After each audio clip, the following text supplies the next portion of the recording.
Hello, folks. Here we are. This is the Bible Prophecy, King James 1611 Church. Here we are, August 21st. And when we get going here, I'd like to start in Jasher-55 in the history book. In the meantime, is there somebody out there like Mr. Hicks that would like to say a prayer for us?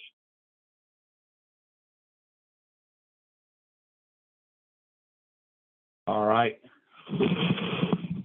Well, that being said, we're going to read the history book. We're winding down this particular Bible study in Genesis. We're going to be getting to the prophecies pretty quick, where Jacob sets up and prophesies. That's very interesting. But we'll start here in chapter 55 in the book of Jasher, our history book. And as everybody knows, last week we got to where the sons of Jacob are going to end up there in Egypt permanently for 400 years. So 55, verse 1, it says, "And it came to pass after this that Jacob said, I will go and see my son in Egypt, and will then come back to the land of Canaan, of which God had spoken unto Abraham, for I cannot leave the land of my birthplace." 2, it says, "Behold, the word of the Lord came unto him, saying, Go down to Egypt with all thy household and remain there. Fear not to go down to Egypt, for I will there make thee a great nation." And Jacob said within himself, "I will go and see my son, whether the fear of his God is yet in his heart amidst all the inhabitants of Egypt." So he's got a concern there that being surrounded by all the occultism there in Egypt, that he would drift away from his fear of the Lord. So he wants to see that here in 3 and 4. "And the Lord said unto Jacob, Fear not about Joseph, for he still retaineth his integrity to serve me, as will seem good in thy sight." And Jacob rejoiced exceedingly concerning his son. And so there you are. Not necessarily, if you are in a high position of power, do you have to backslide. Joseph's a great example of that. 5, says, "At that time Jacob commanded his sons and household to go to Egypt according to the word of the Lord unto him. And Jacob rose up with his sons and all his household, and he went out from the land of Canaan, from Beersheba, with joy and gladness of heart. And they went to the land of Egypt." 6, "And it came to pass when they came near Egypt, Jacob sent Judah before him to Joseph, that he might show him a situation in Egypt. And Judah did according to the word of his father, and he hastened and ran and came to Joseph. And they assigned for them a place in the land of Goshen for all his household. And Judah returned and came along the road to his father. And Joseph harnessed a chariot, and he assembled all his mighty men and his servants and all the officers of Egypt in order to go and meet his father Jacob. And Joseph's mandate was proclaimed in Egypt, saying, All that do not go to meet Jacob shall die.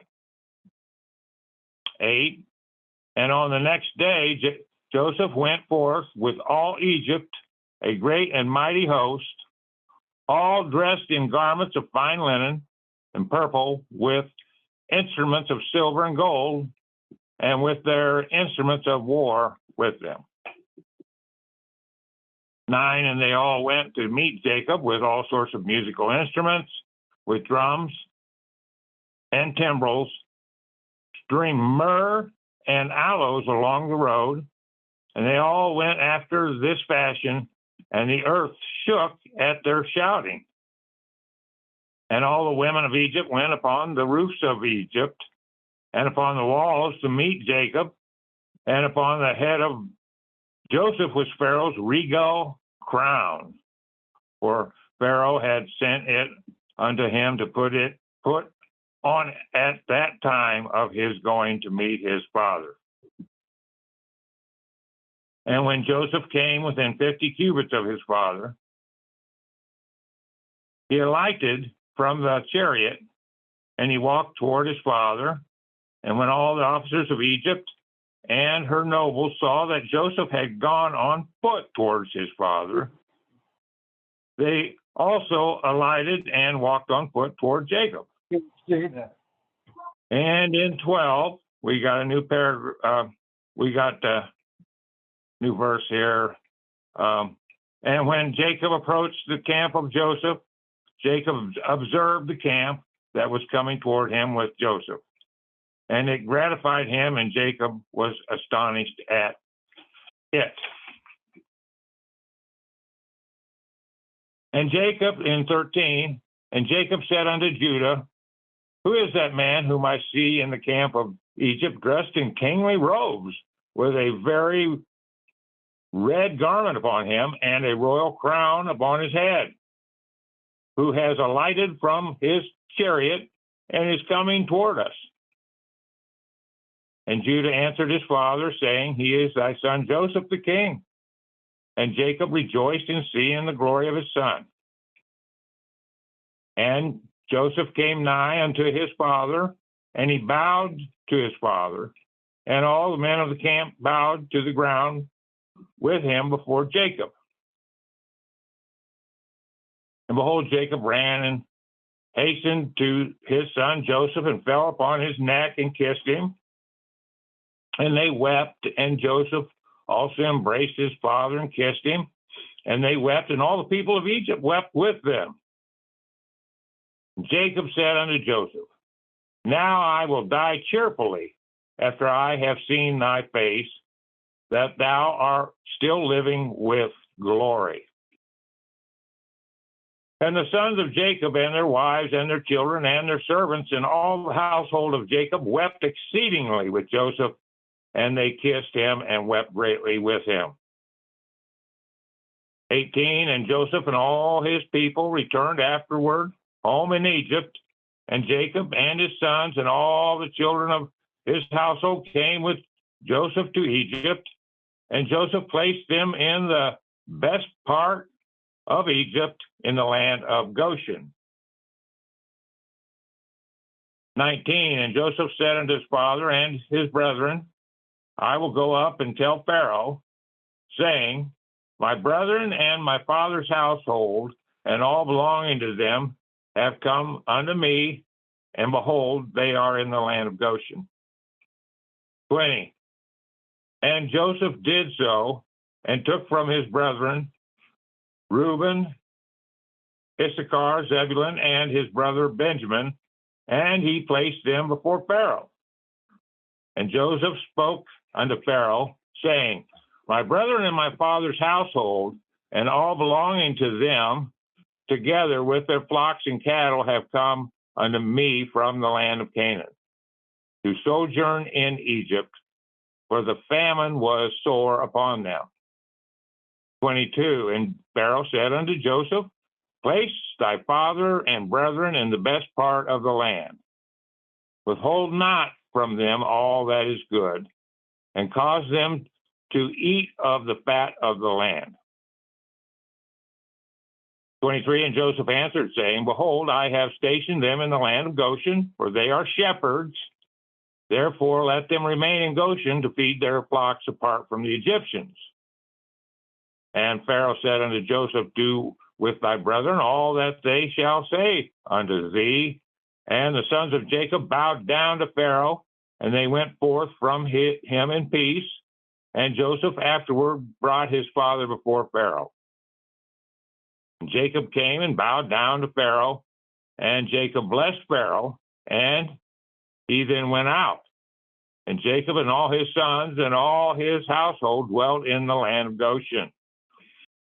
26, in the second year, that is in the 130th year of the life of Jacob, Joseph maintained his father and his brethren and all his father's household with bread according to their little ones all the days of the famine. They lacked nothing. And Joseph gave unto them the best part of the whole land. The best of Egypt had they all the days of Joseph. And Joseph gave unto them and unto the whole of his father's household clothes and garments year by year. And the sons of Jacob remained securely in Egypt all the days of their brother. And Jacob always ate at Joseph's table. Jacob and his sons did not leave Joseph's table day or night, besides what Jacob's children consumed in their houses. 29, in all Egypt ate bread during the days of the famine from the house of Joseph, for all the Egyptians sold all belonging to them on account of the famine. And Joseph purchased all the lands and fields of Egypt for bread on account of Pharaoh. And Joseph supplied all Egypt with bread all the days of the famine. And Joseph collected all the silver and gold that came in unto him for the corn which they brought throughout the land. And he accumulated much gold and silver, besides immense quantity of onyx stones, bdellium, and valuable garments which they brought unto Joseph from every part of the land when their money was spent. And Joseph took all the silver and gold that came into his land, about 72 talents of gold and silver, and also onyx stones and bdellium in great abundance. And Joseph went and concealed them in 4 parts, and he concealed one part in the wilderness near the Red Sea, and one part by the river Herath. And the third and fourth part he concealed in the desert opposite to the wilderness of Persia and Media. 32, and he took part of the gold and silver that was left, and gave it unto all his brothers, and unto all his father's household, and unto all the women of his father's household, and the rest he brought to the house of Pharaoh, about 20 talents of gold and silver. He kept a lot of it, didn't he? And Joseph gave all the gold and silver that was left unto Pharaoh, and Pharaoh placed it in the treasury. And the days of the famine ceased after that in the land, and they sowed and reaped in the whole land, and they obtained their usual quantity year by year. They lacked nothing. And Joseph dwelt securely in Egypt, and the whole land was under his advice. And his father and all his brethren dwelt in the land of Goshen and took possession of it. And Joseph was very aged, advanced in days, and his 2 sons, Ephraim and Manasseh, remained constantly in the house of Jacob, together with the children of the sons of Jacob, their brethren, to learn the ways of the Lord and his law. That's the doctrine, folks. 36. And Jacob and his sons dwelled in the land of Egypt, in the land of Goshen, and they took possession in it, and they were fruitful and multiplied in it. Yeah, a lot of the people that sell the storable foods go to this part and say, look, if you don't have food, you'll give up everything else you own, including your property, to eat. So the people that sell the storable foods go to this part with this famine. Does anybody here at the table have any comments on this?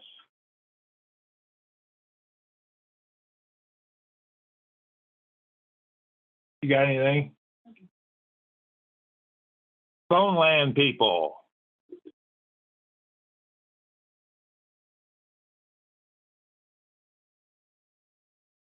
Anybody got anything? Any comments on the history?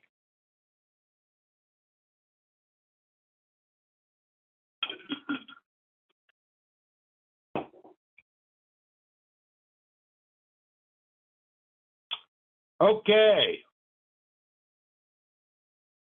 We'll go to the Old Testament there, folks. And we'll get the same time period here. In the Old Testament, we're in 46, and that's for Roman numeral people that have that in their Bible. It would be XLVI. XLVI.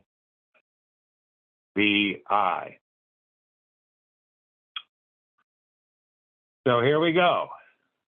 Everybody's there.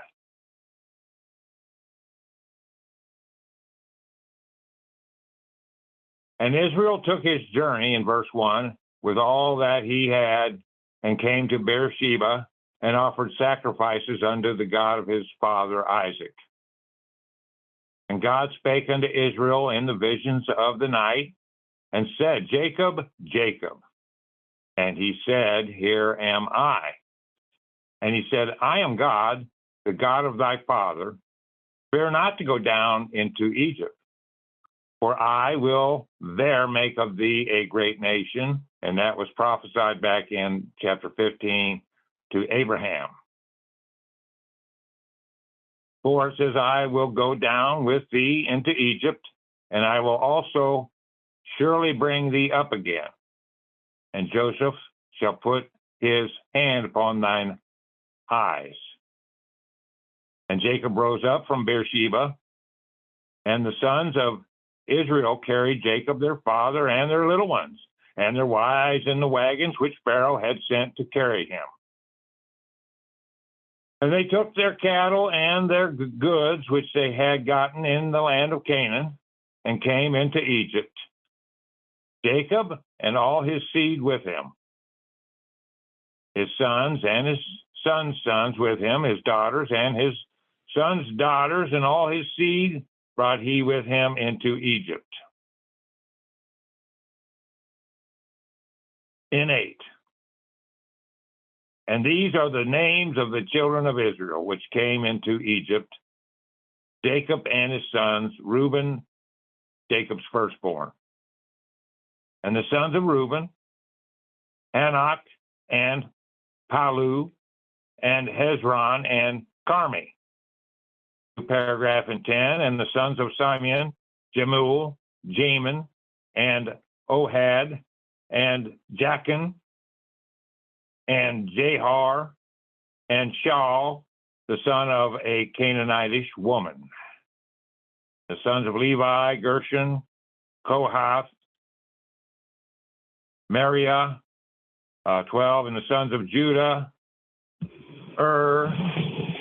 and Onan, Shelah, and Pharez, and Zerah, but and Onan died in the land of Canaan. We remember that part of the history. And the sons of Pharez were Hezron and Hamul. 13, and the sons of Issachar, Tola, Punah, and Job, and Shimron. 14, and the sons of Zebulun, Shered, Elon, and Jahiel.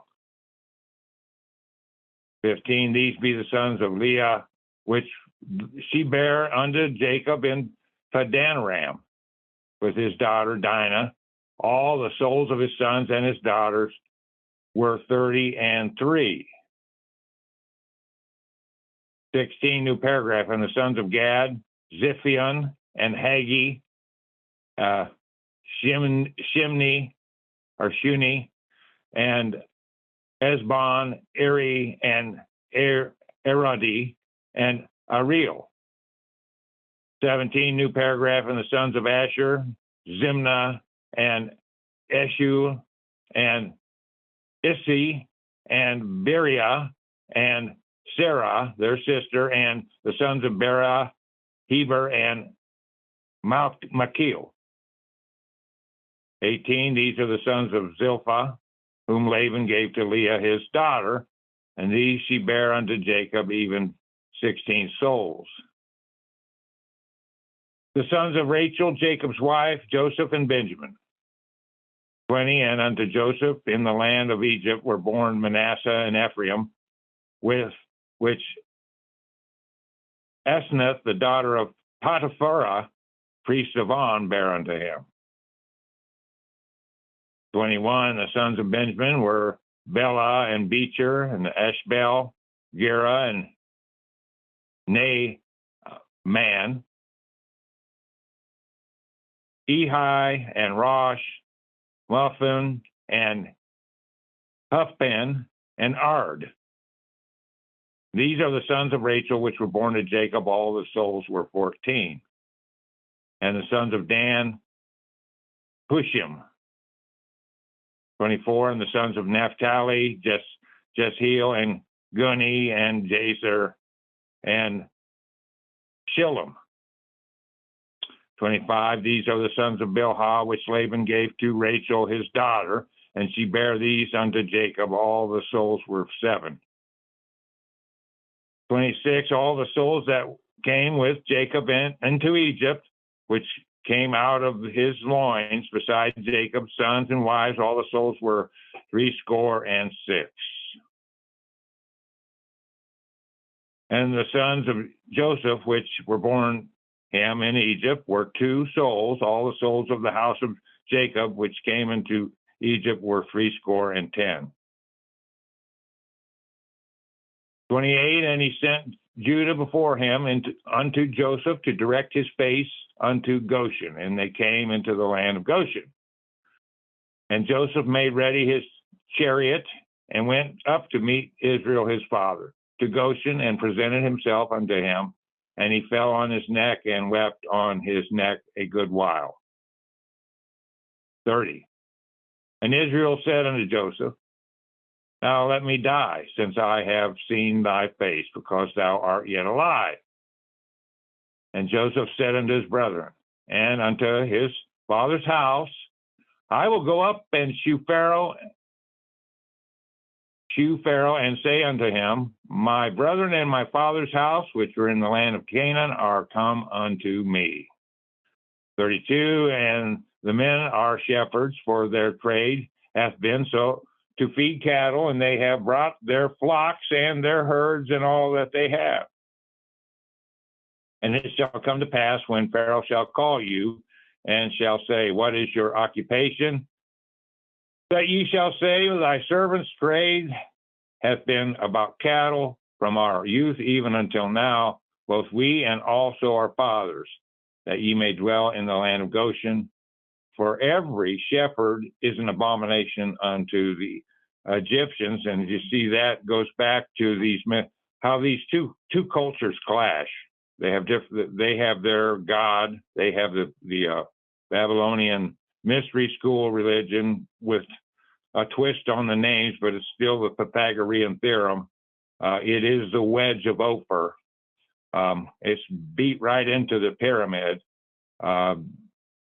in their archaeology, even the king's chamber, the queen's chamber, and then the new sun. And that's the same mythology with different names. You're a priest of On or you're a priest of Bel. It's just names to the people in the occult. And so this shepherd business is an abomination to the Egyptians. And here in the Hebrew culture, it's a blessing. It's the leaders, the great leaders, even David was the shepherd. Anybody at the table?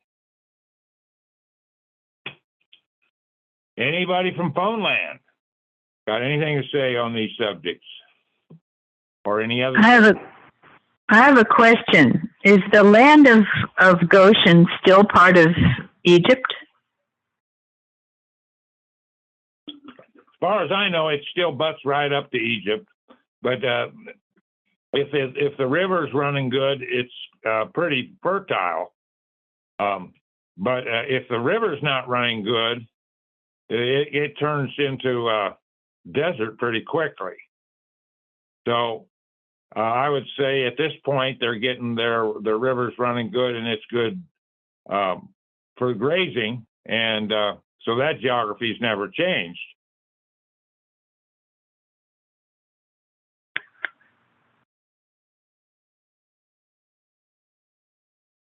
So anybody got anything on that subject? Okay, what else?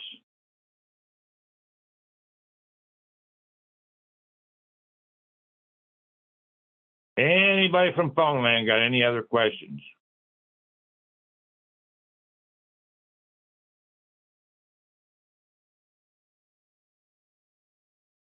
Okay. All right, well, on we go then with the next chapter. 242, that's XLVII.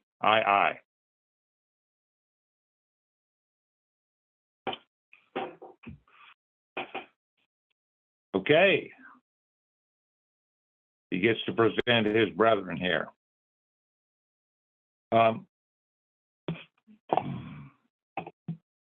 Then Joseph came and told Pharaoh and said, my father and my brethren and their flocks and their herds and all that they have are come out of the land of Canaan. And behold, they are in the land of Goshen. And he took some of his brethren, even 5 men, and presented them unto Pharaoh. And Pharaoh said unto his brethren, what is your occupation? And they said unto Pharaoh, thy servants are shepherds, both we and also our fathers.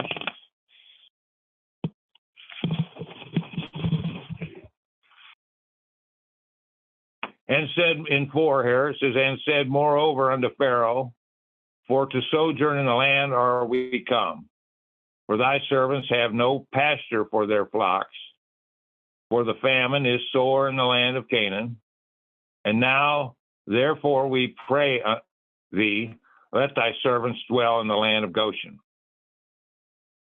5, and Pharaoh spake unto Joseph, saying, thy father and thy brethren are come unto thee. The land of Egypt is before thee. In the best of the land make thy father and brethren to dwell. In the land of Goshen, let them dwell. And if thou knowest any man or activity amongst them, then make them rulers over thy cattle. And Joseph brought in Jacob his father and set him before Pharaoh. And Jacob blessed Pharaoh. And Pharaoh said unto Jacob, how old art thou? And Jacob said unto Pharaoh, the days of the years of my pilgrimage are 130 years. Few and evil have the days of the years of my life been, and have not attained unto the days of the years of the life of my fathers, in the days of their pilgrimage. And Jacob blessed Pharaoh and went out from before Pharaoh. 11, new paragraph, and Joseph placed his father and his brethren and gave them possession in the land of Egypt, in the best of the land, in the land of Ramses, as Pharaoh had commanded. And Joseph nourished his father and his brethren and all his father's household with bread according to their families. 13 is another paragraph, and there was no bread in all the land, for the famine was very sore, so that the land of Egypt and all the land of Canaan fainted by reason of the famine. And Joseph gathered up all the money that was found in the land of Egypt and in the land of Canaan, for the corn which they bought. And Joseph brought the money into Pharaoh's house. And when the money failed in the land of Egypt and in the land of Canaan, all the Egyptians came unto Joseph and said, give us bread, for why should we die in thy presence, for we fail us. Okay, and that's another thing that the people that are talking about this famine that we're facing, the people that they sell storable food, and they go right to these scriptures and say, look here, famine, it causes the money to fail. And that's what we're being told today. The American dollar is going to fail. They keep saying that. And Joseph said, give your cattle, and I will give you for your cattle if money fail. And they brought their cattle unto Joseph, and Joseph gave them bread in exchange for horses and for the flocks and for the cattle of the herds and for the asses, and he fed them with bread for all their cattle for that year. 18, when that year was ended, they came unto him the second year and said unto him, we will not hide it from my Lord, how that our money is spent. My Lord also had our herds of cattle. There is not aught left in the sight of my Lord, but our bodies and our lands. Wherefore shall we die before thine eyes, both we and our land? Buy us and our land for bread, and we and our land will be servants unto Pharaoh, and give us feed that we may live and not die. Okay, we'll back up here. And we and our land will be servants unto Pharaoh, and give us seed that we may live and not die, that the land be not desolate. And Joseph bought all the land of Egypt for Pharaoh. For the Egyptians sold every man his field, because the famine prevailed over them. So the land became Pharaoh's. And as for the people, he removed them to cities from one end of the borders of Egypt, even to the other end thereof. 22, only the land of the priests bought he not, for the priests had a portion assigned them of Pharaoh, and did eat their portion which Pharaoh gave them. Wherefore they sold not their lands. 23, then Joseph said unto the people, behold, I have bought you this day and your land for Pharaoh. Lo, here is seed for you, and ye shall sow the land. And it shall come to pass in the increase that you shall give the fifth part unto Pharaoh, and 4 parts shall be your own, for seed of the field, and for your food, and for them of your households, and for food for your little ones. 25, and they said, thou hast saved our lives. Let us find grace in the sight of my Lord, and we will be Pharaoh's servants. 26, and Joseph made it a law over the land of Egypt unto this day, that Pharaoh should have the fifth part, except the land of the priests only, which became not Pharaoh's. Okay. 27, and Israel dwelled in the land of Egypt in the country of Goshen, and they had possessions therein, and grew and multiplied exceedingly. And that's a prophecy fulfilled. First to Abraham, and then we just heard one to Jacob. 28, and Jacob lived in the land of Egypt 17 years. So the whole age of Jacob was 147 years. And the time drew nigh that Israel must die, and he called his son Joseph and said unto him, if now I have found grace in thy sight, put, I pray thee, thy hand under my thigh, and deal kindly and truly with me. Bury me not, I pray thee, in Egypt, but I will lie with my fathers, and thou shalt carry me out of Egypt, and bury me in their burying place. And he said, I will do as thou hast said. So there's a prophecy, well-known prophecy about his bones. 31, and he said, swear unto me. And he swore unto him, and Israel bowed himself upon the bed's head. And this putting your hand under your thigh is a custom. If you remember when Abraham had his servant do that and put his hand under the thigh as he made an oath to him. Anybody got anything here to say about any of that? Table people. Nothing to say. Okay. Oh.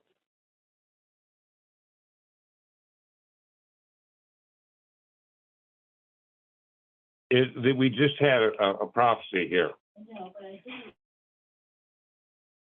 the end of this next chapter talks about Joseph.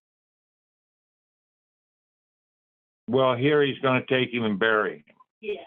That's right. He makes a trip. He makes a track out to bury his bones. Right. What I'm talking about is God told him that you're going to have your bones buried with your fathers. So that's a prophecy. We're talking about Joseph's bones also. In this case, there's a track made out there purposely.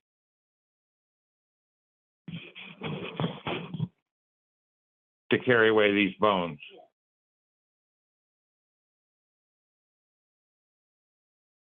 All right, anybody from Phone Land got anything to add to this?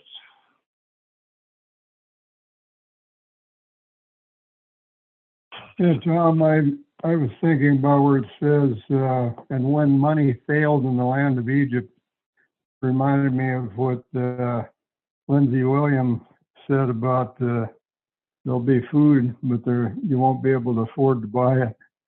And that's what happens during famines. The food becomes so precious that the money becomes, costs, outrageous amounts of money for a loaf of bread. And there is a verse in the Bible where it says they'll throw their gold and silver in the streets. So that's coming. Okay, the verse you're talking about now, we're into prophecy, and that's in the book of Revelations, and that's talking about the final day. See, when it comes to that, one day their wealth is going to be useless. That's the big shots. That's not us. We're talking about a slow, brutal famine on us, and not only that, but when it comes to Lindsey Williams, if anybody doesn't know what he's talking about, there was this preacher up there in the oil field in Alaska, and he was tight with the oil field people, and he wrote a book called Oil Non-Shortage. At that time, the propaganda was that we were going to all run out of oil.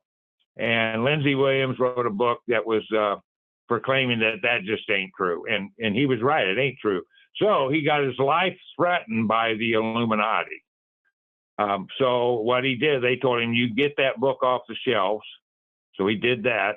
And then they started feeding him information that he was allowed to talk about. One of them was that the fuel prices were going to drop, which no one believed that. Man, back in that day, we all said, them fuel prices ain't never coming down. But he said they're going to go way down. And that happened right in the time period that he said. Then he came back, and this was a Japanese elitist. We know his name. He passed on now. He said that we were going to go to a inflationary bomb. But that didn't happen the way Lindsey Williams said it would. The inflation came, and it's here now, and it's growing now, but it didn't happen at the pace that he was told that it would.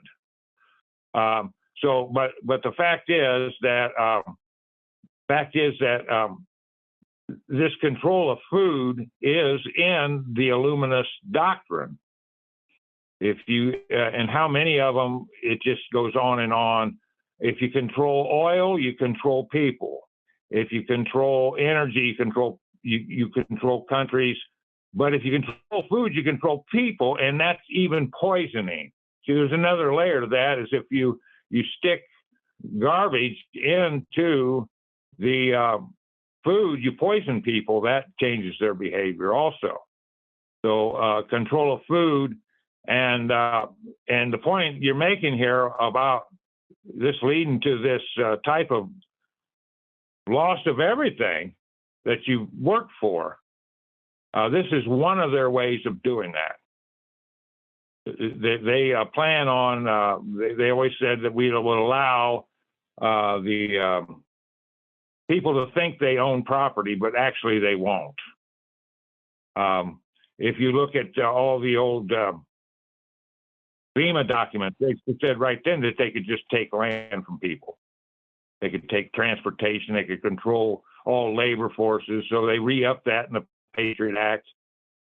And so this is funneling people down here. It's a good example of what you're talking about. Money failing, people losing everything they got, and then thanking the Pharaoh and thanks. You got everything. We just owe you everything, leader. So, yeah. What else there, Jim? Well, there was another article on InfoWars where they were writing about how the bug food that they want to force people to eat is going to contain toxic proteins, so that's going to be killing people too. Sure it is. Sure it is. They're not going to feed anything good. They're going to poison. Yeah. Right. So we know we're getting close to the time of the Lord's return. You know, we know the prophecies have to be fulfilled before he comes back, but it's all getting close. That's for sure. Anyone with eyes to see can see that. That's all for me, Tom. Okay, thanks, Jim. We appreciate that. Harriet's got something for us. Yeah, I'm going back to the question about the land of Goshen. And in the Illustrated Dictionary and Concordance of the Bible, it says in the Septuagint identifies Goshen with Pithom, which is identified today with Tel Radaba in Wadi Thumalilate. Okay, she's talking about the Septuagint, and that is the Greek translation that went around the world. It was translated to Greek first, so that the whole history of that's here in the 1611. It was translated into Greek so that from Greek it could go into all the languages around the firmament of the earth, and that was one of the things that we do. If you look at how we put the Book of Daniel back with the additions there, the way it was in the Septuagint. So anyway, that's more on the geography there. Anybody got anything else?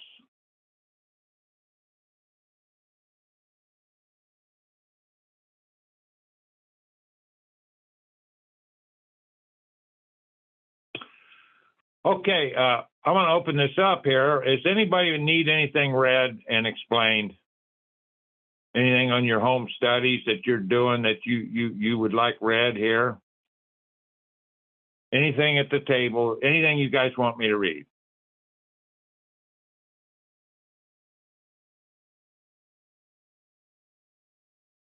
All right. Well, then I'm just going to go on with 43. Here in the book of Genesis. We're on a roll. So, this is chapter 48. It would be XLVIII. And it came to pass after these things that one told Joseph, behold, thy father is sick. And he took with him his two sons, Manasseh and Ephraim. And one told Jacob and said, behold, thy son Joseph cometh unto thee. And Israel strengthened himself and sat upon the bed. And Jacob said unto Joseph, God Almighty appeared unto me at Luz in the land of Canaan and blessed me. And said unto me, behold, I will make thee fruitful and multiply thee, and I will make of thee a multitude of people, and will give this land to thy seed after thee for an everlasting possession, and that will come true at the New Jerusalem. 5, it says in a new paragraph, and now thy two sons, Ephraim and Manasseh, which were born unto thee in the land of Egypt, before I came unto thee in Egypt, are mine, as Reuben and Simon, they shall be mine. And thy issue, which thou begottest after them, shall be thine, and shall be called after the name of their brethren in their inheritance. And as for me, when I came from Padan, Rachel died by me in the land of Canaan, in the way, when yet there was but a little way to come into Ephrath. And I buried her there in the way of Ephrath, the same is Bethlehem. And Israel beheld Joseph's sons and said, who are these? And Joseph said unto his father, they are my sons, whom God hath given me in this place. And he said, bring them, I pray thee, unto me, and I will bless them. 10. Now the eyes of Israel were dim for age, so that he could not see. And he brought them near unto him, and he kissed them, and embraced them. And Israel said unto Joseph, I had not thought to see thy face, and lo, God hath shewed me also thy seed. And Joseph brought them out from between his knees, and he bowed himself with his face to the earth. Joseph took them both, Ephraim in his right hand towards Israel's left hand, and Manasseh in his left hand towards Israel's right hand, and brought them near unto him. And Israel stretched out his right hand and laid it upon Ephraim's head, who was the younger, and his left hand upon Manasseh's head, guiding his hands wittingly, for Manasseh was the firstborn. New paragraph in 15.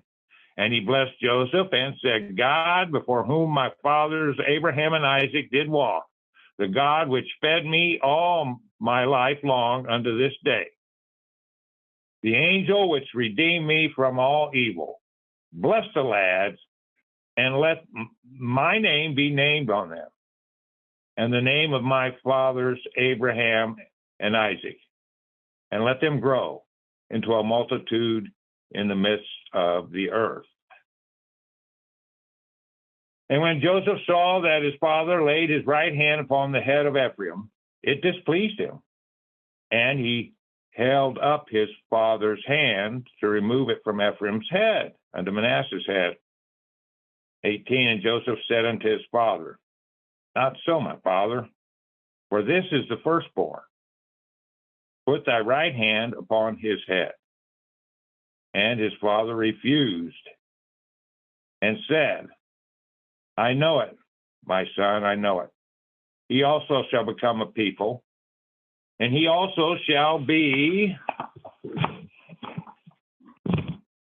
great.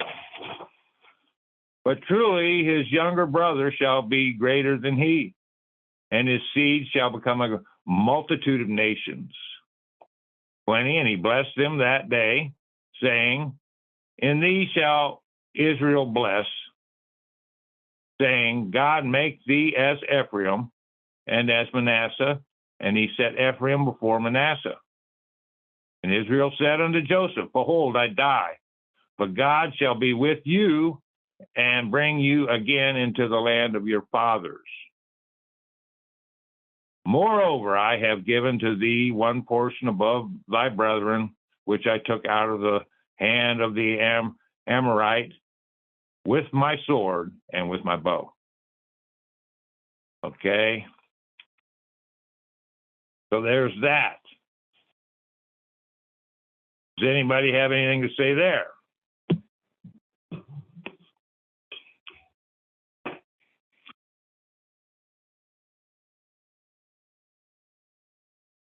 Okay.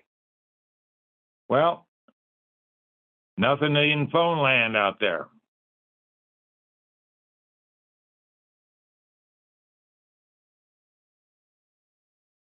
Okay.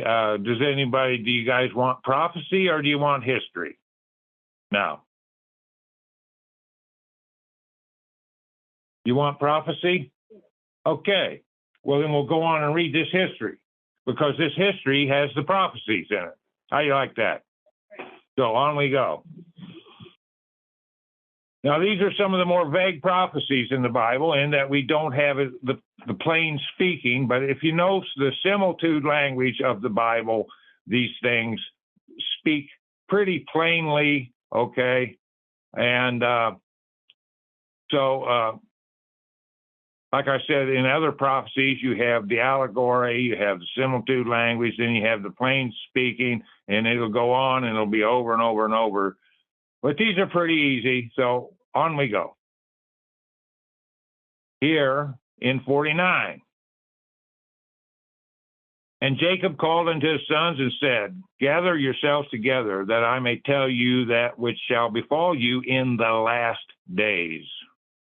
Okay, the last days start with Christ ascending off the Mount of Olives to heaven all the way to his return. And thereafter, his second coming is all the last days. Gather yourselves together and hear, ye sons of Jacob, and hearken unto Israel your father. Okay, here goes the prophecies. Reuben, thou art my firstborn. my might and the beginning of my strength. The excellency of dignity and the excellency of power. Okay, now, so if you see, the future of this tribe here is very powerful. And it's also very high up the ladder as far as power in the world. Dignity. It's a dignitary. Unstable as water. Thou shalt not excel, because thou wentest up to thy father's bed. Then defilest thou it. He went up to my couch, and that was with what? The handmaid. Okay, which is against the law of God. All right, so there's that. Simon and Levi are brethren. Instruments of cruelty are in their habitations. How about that? See, and this goes all the way to the last days. 6, it says, O my soul, come not thou into their secret. Secret, get that. That has to do with secret society, folks, in the last days. Unto their assembly, mine honor be not thou united. For in their anger they slew a man, and in their self-will they dig down a wall. Now this is not a good prophecy for anybody so far here. Okay, and look at this. This is actually a curse. Cursed be their anger, where it was fierce, and their wrath, where it was cruel. I will divide them in Jacob and scatter them in Israel. So that's not a good prophecy, yet there's a remnant here in Jacob and Israel. And when you talk about Jacob and Israel in a good fashion, that's through Christ. The good will come with the people that know Christ. Now, speaking of good prophecies, here's one about Judah. And what's going to come out of Judah but the Lion of the tribe of Israel? Okay, Judah, thou art he whom thy brethren shall praise. Okay, that's through Christ. Thy hand shall be in the neck of thine enemies. That's Jesus Christ on the white horse. Thy father's children shall bow down before thee. That's Jesus Christ. Judah is a lion's whelp. From the prey, my son, thou art gone up. He stooped down, he crouched as a lion and as an old lion. Who shall rouse him up?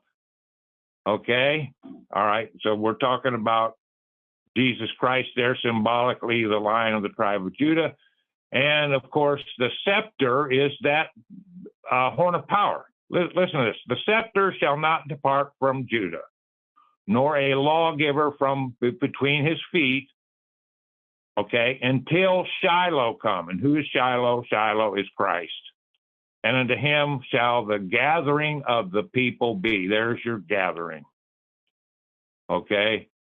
More on this really good prophecy for Judah. It says, binding his foal unto the vine. There's another symbol that we all know. The vine is actually a term, a title for Christ.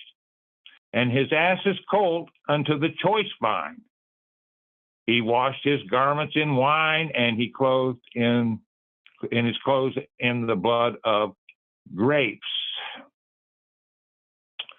His eyes shall be red with wine, and his teeth white with milk. Now that's wine and milk and all that is a representative of plenty. As you see, that's a very vague type prophecy, but there's some plain speaking here, like the scepter and Shiloh and the lawgiver, and that is pretty plain speaking. So, all right, 13, you get a new paragraph. Zebulun shall dwell at the haven of the sea, and he shall be for an haven of ships, and his border shall be unto Zidon. Okay, now Zidon is that a famous port there in the Middle East. So there's his borders. And 14, Issachar is a strong ass crouching down between two burdens, and he saw that rest was good and that the land was it was pleasant, and bowed his shoulder to bear, and became a servant unto tribute. Ouch. That's not good. A servant to tribute. So he doesn't really get a good prophecy. Now here's the worst of the prophecies, and that's the tribe of Dan. As I said, it came from Bilhah, the handmaid. Back, and Bilhah is the trouble here with Jacob earlier for going up to the couch here. It's the same thing. And Bilhah is this one that born Dan, and the name Dan comes from Babylon. And it's tribe of Dan. They use that and say they're the tribe of the Dan, like Rothschilds do, and they actually mean Nimrod, their relative Nimrod, the Nephilim, there in Babylon. So here it is, 16. Dan shall judge his people as one of the tribes of Israel. Dan shall be a serpent, by the way. Oh, what's that? Well, that's a serpent is a symbol for the devil. An adder in the path. Okay, that's the most poisonous snake in the Middle East. And biteth the horse's heels. Okay, so that the rider shall fall backward. So, as we well know, this is a prophecy about, even though Dan shall be judge of his people as one of the tribes of Israel. But guess what? He's not there in the book of Revelations at the gathering. He actually gets a lot on the outside of the temple there in Ezekiel. Anyway, 18, I have waited for thy salvation, O Lord. Gad, in 19, new paragraph, Gad, a troop shall overcome him, but he shall overcome at the last. So that's pretty good. You overcome at the last, and I'd say that's knowing Christ. You're an overcomer.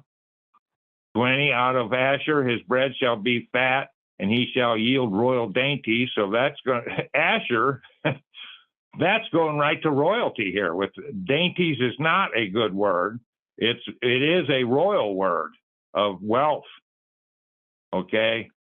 21, Naphtali is a hind let loose. He giveth goodly words. That don't sound that good. Okay, but now here's a good one. Joseph in 22. Joseph is a fruitful bough, and even a fruitful bough by a well, whose branches run over the wall. The archers have sorely grieved him and shot at him and hated him. But his bow abode in strength, and the armies of his hands were made strong by the hands of the mighty God of Jacob. For thence is the shepherd, the son of Israel. All right, so like I said, these are very vague compared to the other prophecies in the Bible. 25, even by the God of thy father who shall help thee, and by the Almighty who shall bless thee with blessings of heaven above, blessings of the deep that lieth under, blessings of the breasts and of the womb. The blessings of thy father have prevailed above the blessings of my progenitors unto the utmost bound of the everlasting hills.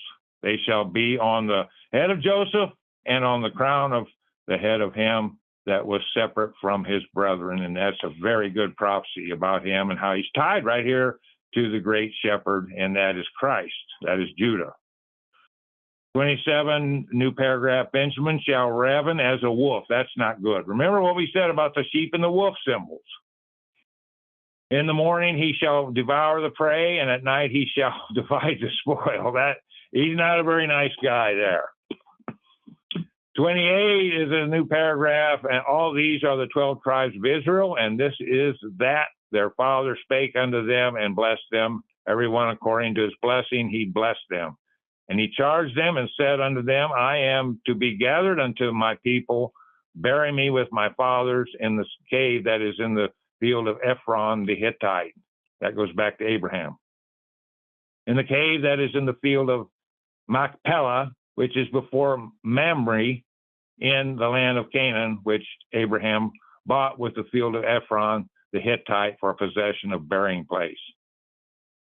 There they buried Abraham and Sarah his wife, There they buried Isaac and Rebekah, his wife, and there I buried Leah. The purchase of the field and of the cave that is therein was from the children of Heth. And when Jacob had made an end of commanding his sons, he gathered up his feet into his bed and yielded up the ghost and was gathered unto his people. So we got a lot done here. As she said, there's going to be a track out here to do that, to bury him in this cave. And Pharaoh's going to say, go get it done. So all that's there in the history. We're about to end our study here in Genesis. Anybody got anything to say at all? Here at the table. Question. Has that burial cave ever been discovered and excavated or anything that you know of? I really, we can look that up, but I'm questioning a lot of their excavations. As far as I know, there's never been a legitimate excavation of it. And even a lot of the things that they say are legitimate, I question that. Harriet, do you have anything on that? Does anybody have anything on the excavations of this cave? Yeah. So it's a good question. And even so, we have to question these archaeologists. They're getting worse and worse. The financiers are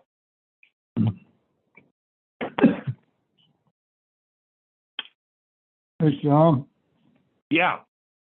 It's Wikipedia, you can take it for what it's worth, says Cave of the Patriarchs, caves in Hebron, Palestinian territories. The Cave of the Patriarchs, or Tomb of the Patriarchs, known to Jews by its biblical name, Cave of Machpelah, and to the Muslims as the Abrahimi Mosque, is a series of caves situated 30 kilometers south of Jerusalem. That's 19 miles. In the heart of the old city of Hebron in the West Bank. According to the Abrahamic religions, the cave and the adjoining field were purchased by Abraham as a burial place, although most historians believe the Abraham, Isaac, Jacob narrative to be primarily mythological. Yeah, so there you are. So what do you do with that? You got the Muslims saying there's this series of caves, and so you can't believe them. For one, they're down in the doctrine. That's what you run into. That's why I used to get the Biblical Archaeological Review, which had all the recent digs, which was pretty interesting. But they just blaspheme God. This is what they're saying is go over top of that.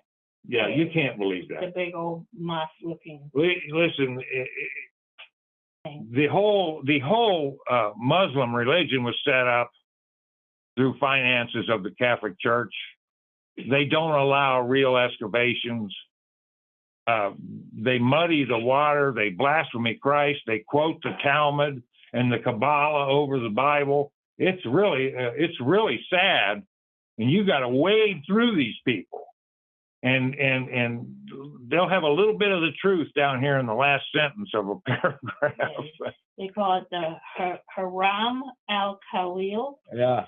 And it's that's definition as the shrine of the beloved of God.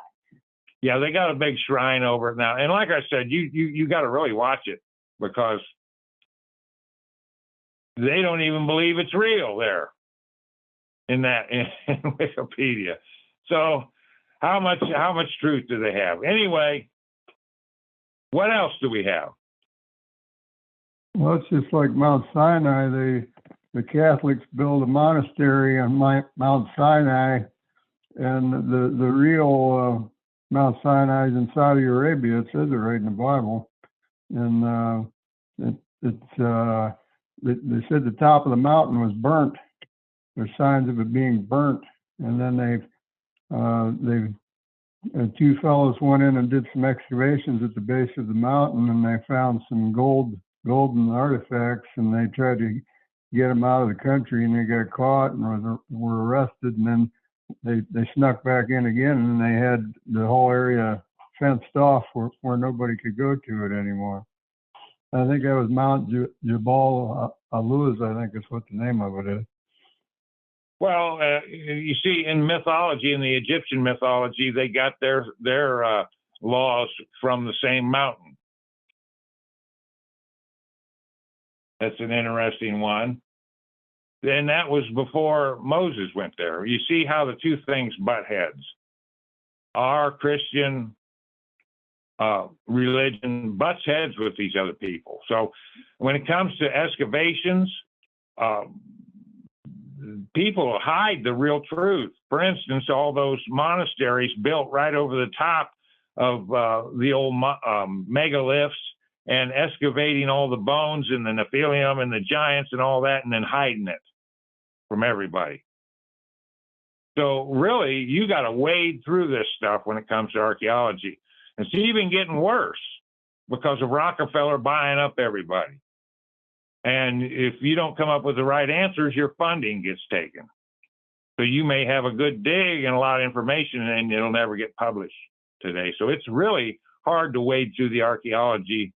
It ain't near as much fun as it used to be, like hiding the Dead Sea Scrolls from everybody. They're in the Jerusalem Museum there, and you can't touch them. You can't touch them unless Rockefeller is paying you. Yeah, just like the Catholic Church won't let the common people read the Bible in their common language. They kept it in Latin so that only the priests could understand what was written. Well, that's the same thing the Protestants do. I mean, I just got a good course in it from somebody. They picked up an NIV.